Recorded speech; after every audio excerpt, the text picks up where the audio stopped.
Every empire that ever fell shared one thing in common, and it wasn't a stronger enemy, it wasn't bad luck, it wasn't even a mistake, it was something their own leaders were too afraid to admit, and the same force is still running the world today. In 1513, a disgraced diplomat sat in exile and wrote a book so dangerous that kings banned it, popes condemned it, and 500 years later, it still predicts who rises and who falls. His name was Niccolò Machiavelli. And what he discovered wasn't about cruelty or manipulation, it was about something far more unsettling. Most people know Machiavelli as the father of ruthless politics. The name itself has become a word Machiavellian, meaning cunning, deceptive, calculating. But that's not who he was, not even close. Machiavelli was a civil servant, a diplomat for the Florentine Republic who spent years observing the most powerful people in Europe up close, the Medicis, the Borgias, the popes. He watched how they gained power, how they held it, and how, one by one, they lost it. Then in 1512, the Medici family seized back control of Florence. Machiavelli was stripped of his position, tortured, and exiled to his farmhouse outside the city. And it was there, stripped of everything, that he saw it. The pattern, the one truth about power that the powerful themselves couldn't face. He wrote it all down in a short book called The Prince, and what he revealed wasn't a manual for tyrants. It was a mirror. But to understand what that mirror shows, you have to understand what power actually does to the human mind. There's a phrase most people get wrong: power corrupts. It's one of the most famous quotes in the English language, and it's incomplete. What modern psychology has found is something more precise and more disturbing. Power doesn't create new behaviors, it amplifies what's already there. It strips away the social filters that keep people in check and reveals who they actually are underneath. Researchers at UC Berkeley discovered this directly. In one study, people given even temporary power became measurably less empathetic, less able to recognize emotions in others' faces, less likely to consider alternative perspectives, more likely to interrupt. Power literally changed how their brains processed social information. But here's what the researchers missed. The same trait that drives someone to seek power, hyper-awareness of other people, is the exact trait that power then suppresses. The politician who rose because they understood people's needs becomes the leader who can no longer hear them. Machiavelli saw this 500 years before the fMRI machines. He noticed that the most perceptive people in the Italian courts were the ones who became the most disconnected once they gained authority. Not because they changed, because the mirror finally turned around. And this leads to something most people never consider.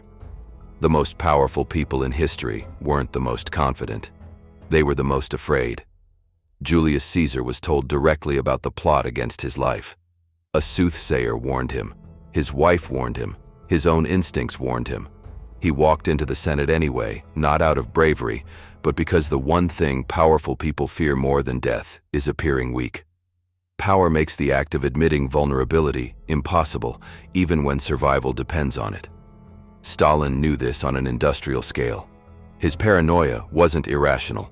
It was the logical endpoint of what power does to the mind. He purged his own generals before World War II, the very people he needed most, because power had severed his ability to distinguish threat from loyalty. Every face looked like a threat, and so he destroyed his own defenses. Napoleon never stopped conquering. Not because he was greedy, because stillness felt like collapse. The moment a powerful person stops moving forward, the fear becomes unbearable. Power creates a condition psychologists now call hypervigilance, the same adaptation found in children who grow up in unpredictable environments. The powerful mind never rests. It's always scanning for the next threat, the next betrayal, the next loss. Machiavelli watched this cycle in every court he visited, and he saw something the rulers themselves couldn't see, that their fear wasn't caused by their enemies. It was caused by the thing they were most afraid to look at. If you're the kind of person who sees the hidden patterns others miss, the quiet forces that drive history, this channel was built for you. Hit subscribe. We explore these depths every week. What Machiavelli discovered is that every power structure in history follows the same three-stage cycle, and it always ends the same way. Stage 1 is acquisition. A person rises through perception, reading people, understanding what they need, positioning themselves as the answer. Every great leader's origin story is a story of social intelligence. They saw what others didn't. Stage 2 is isolation. Power begins to work against them. The more authority they gain, the fewer people tell them the truth. The circle shrinks. The information narrows. They stop hearing what they need to hear and start hearing only what confirms what they already believe. The same hyper-awareness that built their rise becomes a closed loop. Stage 3 is collapse. The blind spot becomes the breaking point. Not because the threat was unpredictable, but because the leader had lost the ability to see it. Caesar couldn't see the senators. Stalin couldn't see the generals. Napoleon couldn't see that Russia in winter was the same trap he'd walked into before. And here's what Machiavelli understood that most people still miss. The Prince wasn't written as a manual for tyrants. It was written as a warning. He was showing the powerful the mirror they refused to look into, the pattern that would destroy them if they couldn't recognize it. Most couldn't. Most still can't. But the most chilling part? This cycle isn't just about kings and empires. It's running right now in boardrooms, in governments, and in ways most people never notice. Think about Elizabeth Holmes. She built Theranos by reading a room understanding what investors, what the media, what the public wanted to hear. That's stage 1. Stage 2. Once the billions and the board seats arrived, the circle tightened. Anyone who questioned the technology was pushed out. The information narrowed to flattery. Stage 3 wrote itself, or consider the research on corporate CEOs. Studies from management psychologists show that after roughly 18 months in a top leadership role, most executives show measurable declines in perspective, taking the ability to see the world through others' eyes. The very skill that got them the job erodes under the weight of the position itself. Social media operates on the same mechanism, just at a smaller scale.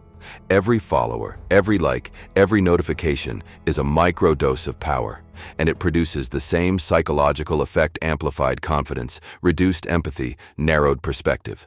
The algorithm that feeds you content you agree with is the same mechanism that fed Caesar only the news he wanted to hear. The technology has changed, the psychology hasn't. So what was the truth that history's greatest leaders feared? It was this: power without self-awareness is a prison. The most dangerous place a person can occupy is the center of a system that no longer gives them accurate information about reality, and that's exactly what power creates.